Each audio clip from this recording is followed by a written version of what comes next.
오늘의 사연 시작합니다.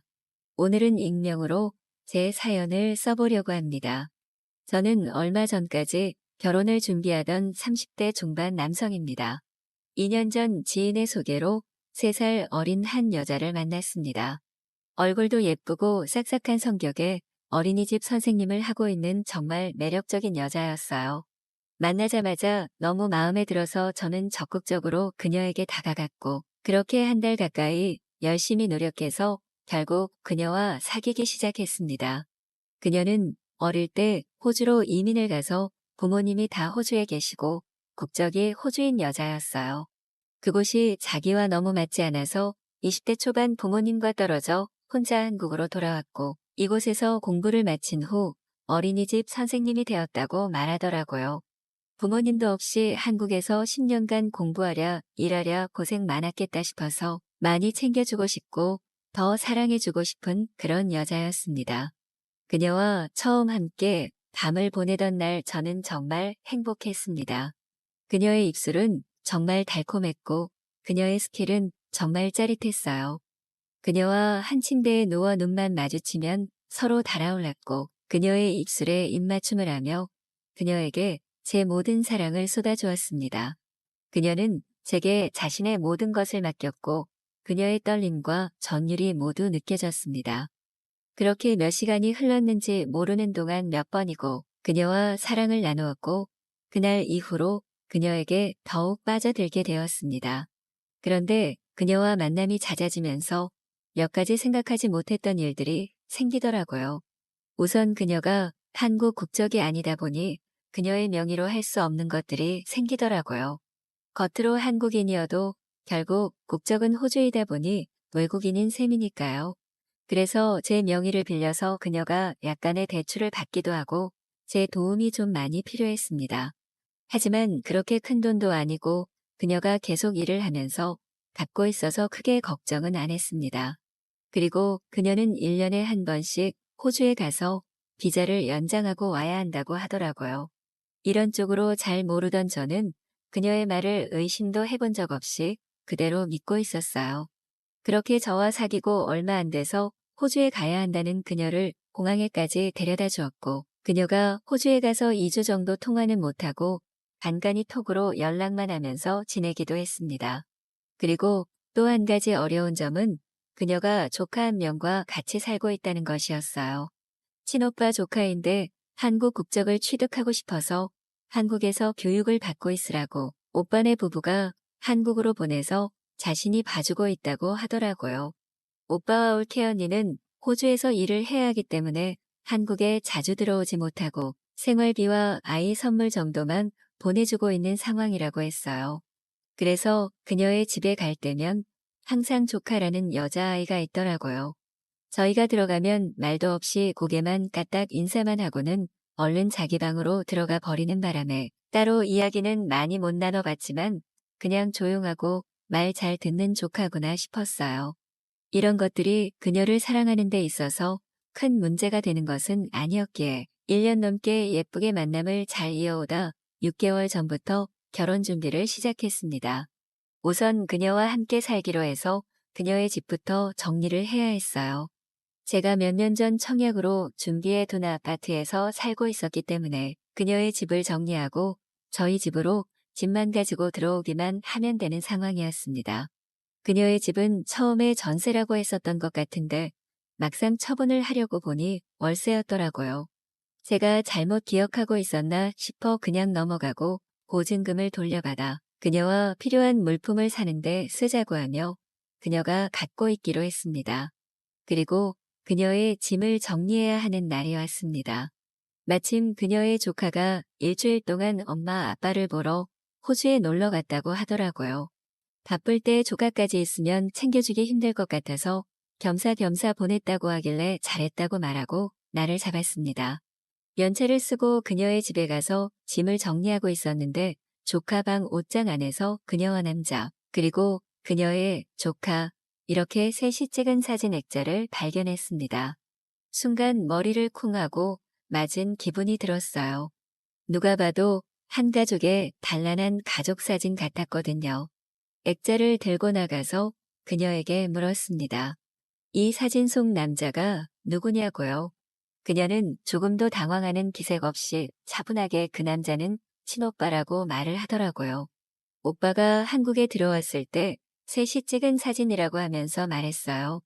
올케 언니는 호주에서 일을 해야 해서 같이 들어오지 못했고 조카가 가족 사진이 찍고 싶다고 해서 같이 찍은 거라고 너무 아무렇지도 않게 이야기하는 그녀를 보고 순간 이상한 의심을 한 제가 바보 같다고 느낄 정도였어요. 그런 거였냐고 미안하다고 사과를 하고 나머지 짐들도 정리를 했습니다. 짐은 3일 후에 업체를 통해 저희 집으로 옮기기로 하고 그녀와 함께 집으로 돌아왔어요. 그날도 어김없이 그녀와 침대에서 서로 입맞춤을 하면서 사랑을 나누기 시작했습니다. 그녀에게 모든 사랑을 다 쏟아부었고 그날따라 그녀는 더 열심히 저의 사랑을 받아들였습니다. 그렇게 몇 번의 사랑을 나눈 뒤 잠이 들려고 하는데 그녀에게 갑자기 전화가 걸려왔습니다. 통화를 끊고 나서 그녀는 사색이 되어 말했어요. 호주에서 사시는 부모님이 사고가 났다는 연락을 받았다고 했습니다. 그녀는 하얗게 질려서 호주에 잠깐 들어갔다 와야겠다고 했고 정신을 제대로 못 차리는 그녀를 대신해 제가 비행기 예약도 하고 모든 준비를 해주었고 공항에서 환전을 해서 갖고 가라고 돈까지 챙겨주었어요. 다음 날은 연차를 낼 수 없어서 조심해서 공항에 가라고 말하고 저는 출근을 했습니다. 공항에 도착했다는 사진과 함께 이렇게 옆에서 힘이 되어줘서 고맙다는 메시지를 받았고 걱정 말고 잘 다녀오라며 그녀를 안심시켰어요. 그렇게 일주일이 지났습니다. 그녀와 연락이 갑자기 안 되기 시작했어요. 그녀는 메시지를 계속 읽지 않았고 저는 너무 걱정이 돼서 죽을 것 같았습니다. 어느 순간부터 전화는 꺼져 있었고 더는 안 될 것 같아서 그녀의 집으로 찾아갔습니다. 저희 집으로 오기로 되어 있던 짐들은 어디로 갔는지 아무것도 없었고 집이 텅텅 비어 있었어요. 그때부터 그 걱정이 의심으로 조금씩 바뀌기 시작했습니다. 제 명의로 받았던 대출을 확인해 봤더니 지금까지 단 한 번도 이자를 내지 않아 금액이 아주 크게 불어 있었습니다. 그리고 그녀가 일했던 어린이집도 한 달 전 그만두었다는 사실도 알게 되었어요. 그리고 그녀의 국적이 호주가 아니라는 사실도 알게 되었습니다. 그녀의 직장 동료들은 그런 이야기는 금시초문이라고 놀라더라고요. 그녀의 나이와 이름은 진짜였을까요? 제가 만났던 여자는 누구였을까요? 요새 흔히들 말하는 가스라이팅, 제가 그걸 당하고 있었던 것 같습니다. 지금 생각해보면 모든 것이 의심스러웠는데 전 의심 없이 그녀를 그대로 믿고 있었네요. 오늘은 넷플릭스에서 화차라는 영화를 보았습니다. 그 이야기가 제 이야기였나요? 오늘의 사연 시작합니다. 안녕하세요. 60대 중반의 주부인데 저의 요즘 연애사를 비밀스레 털어볼까 하고 이 글을 씁니다. 요새 제가 살을 뺄 겸 집에서 조금 떨어진 곳에 있는 산에 가고 있거든요. 그리고 거기서 꽤 괜찮은 외모에 저랑 나이가 비슷한 아저씨 하나를 만나게 되었답니다. 부디 아저씨라 할 것도 없고 60대 후반 영감님이죠. 저보다 너댓 살 많고요. 처음에는 아무도 없는 산에서 낯선 사람이 말 거는 게 조금 어색해서 형식적으로 인사만 받아줬는데 하루 이틀 산에 오는 횟수가 많아지고 서로 얼굴이 익으니 가져온 간식도 꺼내서 나눠 먹게 되고 이런저런 이야기도 하게 되었지요. 그리고 그 뒤부터는 하산길에 산 아래 식당에서 토종닭을 시켜 먹으며 막걸리도 한 잔씩 하며 이런저런 살아온 얘기들도 풀어놓게 되었고요. 그 사람은 부동산 사무실을 하고 있었어요. 가게는 인근 대학가 앞에 있어서 주로 젊은 층들이 월세방을 구하러 많이 들르는 상황이었지요. 별 탈 없이 수입도 꾸준히 나오고 주인이 같이 살지 않는 원룸 방들의 자잘한 고장이나 수리를 전적으로 관리해주며 건물주에게 월급조로 받는 돈들도 제법 되었고요. 그러다 보니 낮에는 부동산 직원들과 사무 보는 아가씨한테 맡기고 자신은 운동한다는 핑계로 여기저기 나다니고 있더군요. 저와 그는 이야기가 아주 잘 통했고 서로 세상 새파다 겪고 가라앉을 대로 가라앉은 알맹이 마음만 남아서 그런지 서로 부족함 없이 상대를 잘 배려해주며 친하게 지내기 시작했습니다. 같이 산에서 내려와서 얼큰하게 술을 한 잔 한 어느 저녁 그는 일어서려는 찰나 제 귀에 대고 조용히 속삭였습니다. 조용한 곳으로 자리를 옮겨서 조금만 더 같이 있다 가면 안 되겠냐는 거였지요. 저도 헤어지기가 아쉬워서 그러자고 조용히 속상했습니다. 우리는 그 길로 택시를 잡아 타고 외곽지 모텔을 향했습니다. 남편과 결혼 전에 와보고는 참으로 오랜만에 그런 곳에 와보았지요. 아내가 아닌 여자와 자주 그런 사랑을 맺어왔던 것인지 그는 침대 매너가 아주 좋았고 배려심도 아주 깊었어요. 이전보다 더 서로를 알아갔다는 생각에 친구 이상의 감정이 밀물처럼 밀려들었고 믿음이 가득한 눈으로 살아온 이야기도 두런두런 나누었지요. 그렇게 우리는 두어 시간을 행복하게 보내고 헤어졌습니다.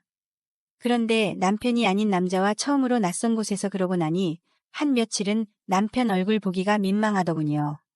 하지만 아무것도 모르는 남편은 그 즈음에 뭔가 사람이 달라져 있었습니다. 평소에는 침대에서도 시큰둥하고 알콩달콩한 것은 신혼 때나 좋은 거지 뭐 하면서 콧방귀를 뀌고는 돌아눕기 일쑤였는데 갑자기 무슨 바람이 들었는지 유달리 살갑게 굴지 뭡니까?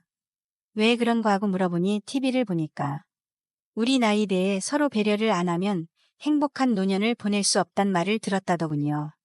그러니 다 늙어서 마누라한테 구박 안 받으려면 평소에 마누라 비위도 잘 맞춰주고 그래야겠구나 싶어서 마음가짐을 바꾼 거라고 하더군요.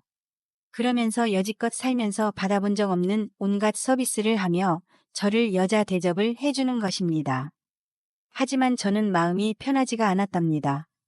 더구나 남편이 요새 그저 소일 삼아 문화센터에 가서 강의도 듣고 그러는 동안 저는 여전히 산을 열심히 오르며 낯선 남자와 모텔도 드나들고 있었다 싶어서 더 그랬지요.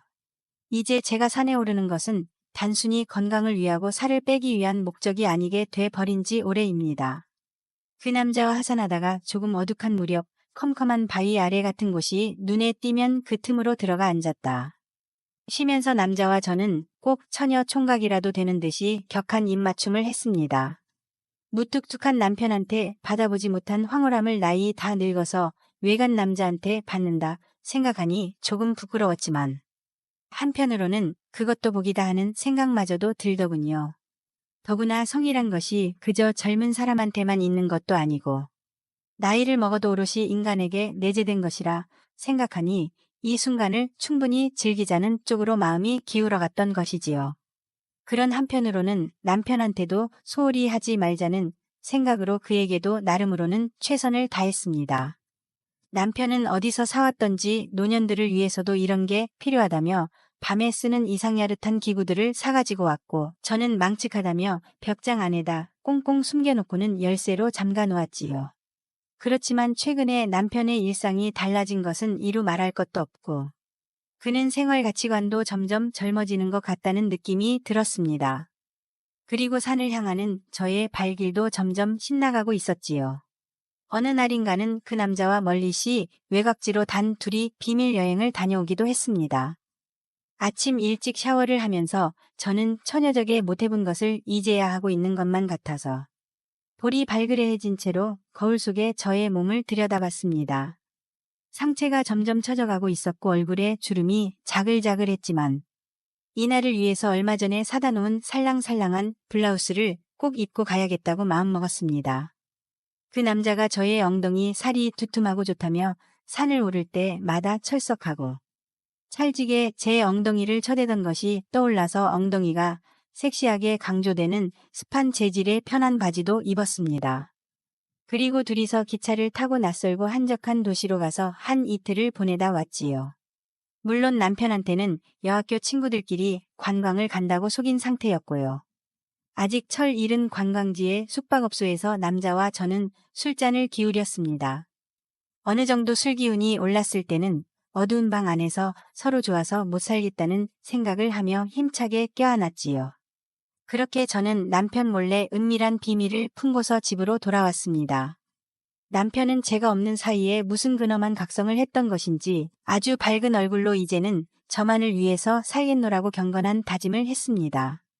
젊어서 제게 상처를 많이 주었던 것도 미안하다며 그 바람기 덕분에 가정이 풍파가 나고 아이들이 탈선도 하고 그랬던 것이 미안하다고 했습니다. 바람만 났으면 그나마 다행이었게요. 남편은 여러 번 사업을 말아먹어서 제가 그 빚 감당하느라 애도 많이 먹었습니다. 그리고 이제야 그나마 연금 조금이랑 아이들이 주는 돈 조금으로 우리 두 식구가 살아가고 있습니다. 그리고 젊어서 아무것도 모르고 그저 남편에게만 매달려 살던 제가 요즘 생각지도 못하게 슬슬 바람에 발동이 걸렸나 싶어서 나름으로 겁이 조금 납니다. 젊어서 떠돌던 남편 마음도 살짝 이해가 되기도 하고요.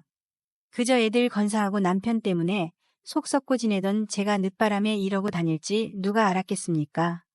낯선 남자와 그렇고 그런 짓을 하고 다니는 여자들을 흉보고 비웃었는데 제가 그리 될지 또 누가 알았겠습니까? 어떨 때는 산에서 만난 그 남자가 내 남편인 듯 싶기도 하고 그의 집에 찾아가서 살림을 살아주고 싶을 때도 있으니 저 스스로도 어이가 없어지지 뭡니까? 그런데 아직은 한창 재미있고 서로 애틋하기만 한데 헤어지기도 그렇고 저 이제 어쩌면 좋을까요? 나이 먹어도 여자는 여자인가 봅니다. 이 사랑 오래 유지하고 싶어요. 오늘의 사연은 여기까지입니다. 구독, 좋아요 꼭꼭 눌러주세요. 알림 설정도 꼭 눌러주세요.